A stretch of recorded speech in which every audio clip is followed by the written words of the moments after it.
Magandang araw po sa ating lahat. Maraming salamat sa pag-click ng channel ko na ito. So, kumusta kayo? Ako lang yata yung vlogger na nakukumusta sa buhay ninyo. No? So, dito kasi sa mga vlog ko, ito ay regarding din to sa mga topic ko, mga kaguro.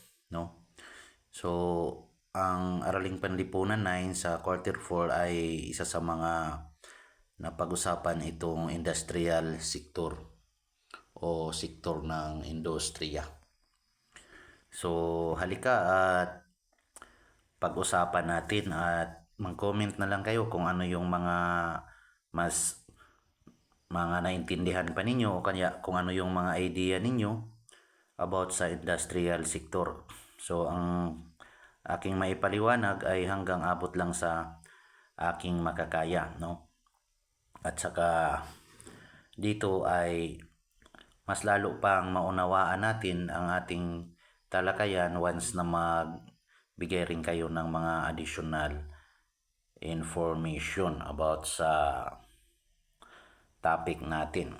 So, the industrial sector plays a crucial role in a nation's economy. It is responsible for transforming raw materials into finished goods, creating jobs and driving economic growth. So, ang industrial sector pala mga kaguro ay may malaking ginampanan sa pag-unlad ng ekonomiya ng ating bansa. Ito ang responsible sa pag-transform ng mga raw materials into finished product, no? Yung mga hilaw na mga materialis o kaya yung mga produkto na nasa agriculture pa, din sila yung nagta-transform into finished goods. Kung ibig sabihin, ang industrial sector ay umaangkat ng mga hilaw na produkto mula sa ating mga magsasaka o kaya doon sa mga producer. Din ginagawa nilang finished products o kaya sila, kumbaga pinoprolong nila ang buhay ng isang produkto, no? Kaya mayroon tayong mga nakikita kagaya ng mga sardinas, noodles, no? Dito lang sa atin sa probinsya mga kaguro ha, kasi sa sa syudad ay iba naman yung mga products na nila, pero aware naman tayo at saka may mga produkto talaga sila na ginagawa. So, sa madaling salita, itong industrial sector, isa na dyan ang halimbawa yung sa pagmamanufacture ng mga goods, no? From raw materials into finished goods. So, nakakatulong din to para magkaroon ng trabaho, no? Ang ating mga kababayan o kaya tayo mga kaguro, no? Creating jobs. Nakakatulong ang industrial sector para magkaroon ng maraming trabaho o kaya trabahante, no? Nag-offer sila ng mga trabaho para sa mga mamamayan para mapaunlad ang ating ekonomiya. So, yan naman talaga yung purpose natin dyan mga kaguro, na mapaunlad ang ating ekonomiya para naman umunlad yung buhay natin at saka ang bansa natin. So, here's a breakdown of its key roles. Production of goods. The industrial sector is the backbone of manufacturing, producing a wide range of products from basic necessities like foods and clothing to complex machinery and electronics. So, ayan, sana banggit na natin kayo ng mga kaguro na talagang malaki ang ginagampanan ng industrial sector, no? Lalo na sa manufacturing, no? Sila yung nagmamanufacture ng mga products from basic necessities like food and clothing to complex machinery and electronics. So, yan yung mga ginagawa sa industrial sector. So, sa sinabi ko na kanina, nakapagbuo ng maraming trabaho o kaya nakalikha ng maraming trabaho, job creation.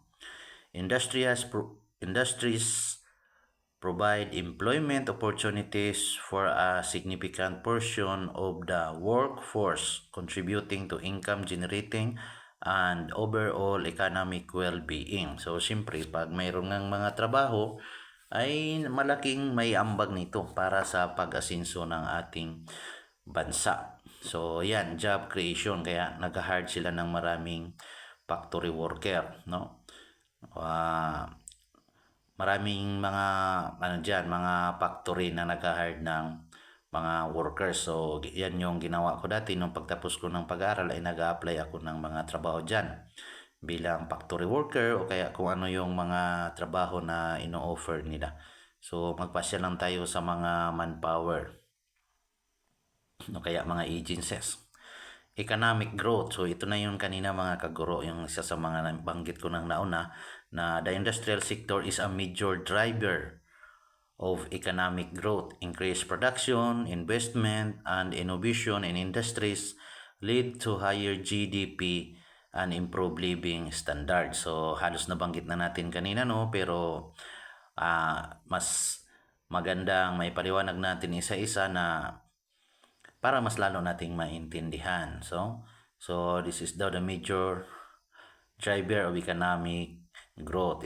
Yun ang nabanggit natin kanina na may malaking ginampanan to, lalo na to increase production, no?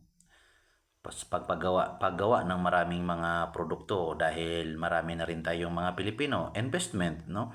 So, marami ring nag-i-invest dito, lalo na yung mga negosyante, mga big time na mga negosyante, nag-i-invest sila sa sektor ng industriya and innovation in industries lead to a higher GDP. So, ibig sabihin na kapag nakatulong ito para umangat ang gross domestic product natin and improve living standards. So, yun ang sinabi ko kanina, once na mayroon tayong trabaho, masinso ang ating bansa, umunlad din ang ating lifestyle, no? O kaya yung sinasabi natin na living standard, technological advancement. So, ito yung isa sa mga mahalaga sa industry sa industrial sector, mga kaguro. Industries often push the boundaries of technology, developing new products and processes that improve efficiency, productivity, and quality of life. So, halos yun na yung sinabi natin kanina na nakatulong talaga ito para sa ating quality of lifestyle, no? Nakatulong din siya ang technological advancement para makapaggawa tayo ng mga bagong mga produkto o kaya sa pagproseso ng ating mga produkto na mas madali at mas marami ang magagawa, no? So, yan, kaya nagkakaroon sila ng upgraded, no? May term dito na to improve the efficiency, productivity. No, yan. So, sila na kumbaga patuloy na nagtutuklas ng mga advance na teknolohiya para mas lalong mapadali at mapabilis ang paggawa ng mga produkto at marami pang magagawang mga produkto. Infrastructure development. The growth of industries often necessitates the development of infrastructure such as transportation network, energy system, and communication facilities which benefit the entire economy.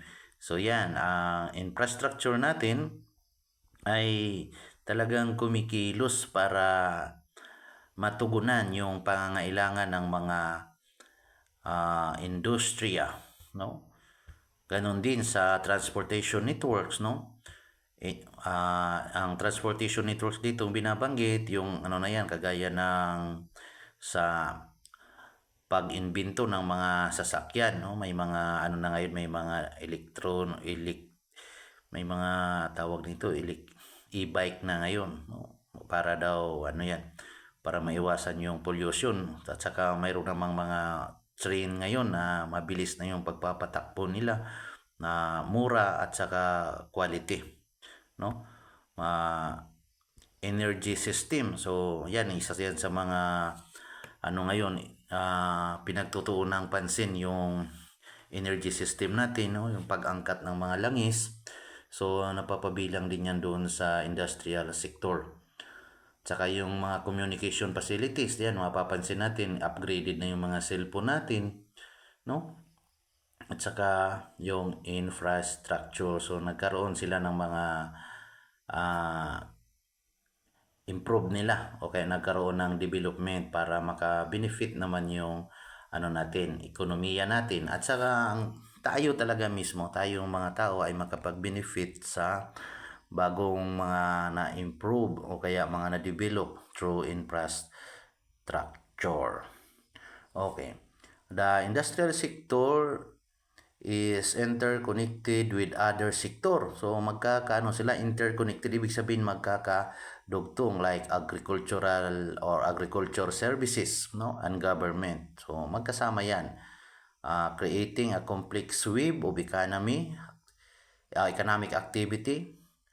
Its performance has a significant impact on the overall health and prosperity of the nation. So, isa lang naman talaga ang sadya dyan, mga kaguro, na umunlad yung ating bansa, yung ekonomiya ng ating bansa. Yan yung mga target, kahit na saang bansa naman, yan yung pinaka-target talaga nila.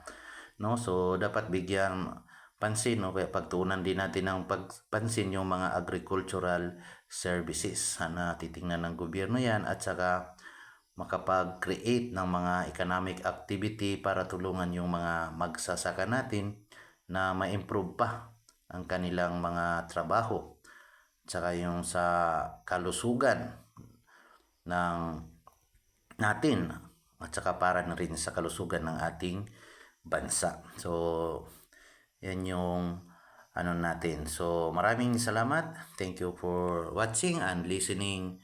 So, niyaya ko kayo na mag-subscribe sa aking channel para sabayan pa rin ninyo ako sa ating pag-aaral. So, maraming salamat, kaguro. God bless po. Thank you.